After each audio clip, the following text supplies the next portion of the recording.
স্কুলে যখন টিফিন হতো, টিফিনের সময় আমরা গেটের বাইরে বেরোতাম আর গেটের সামনেই একটা কাকু চটপটি আর কুলের আচার বিক্রি করতেন, ওনার থেকে আমরা কিনে খেতাম।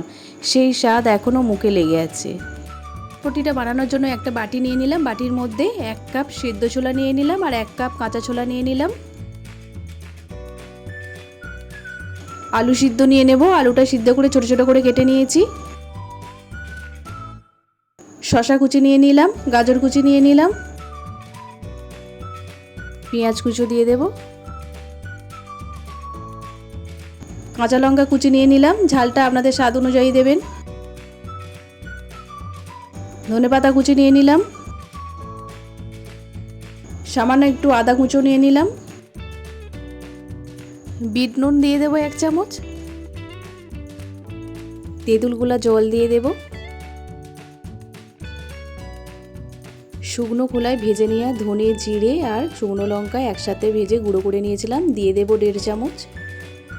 সব শেষে দিয়ে দেব লেবুর রস।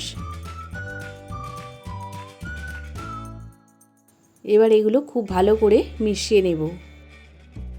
খুব ভালো করে আমি মিশিয়ে নিয়েছি।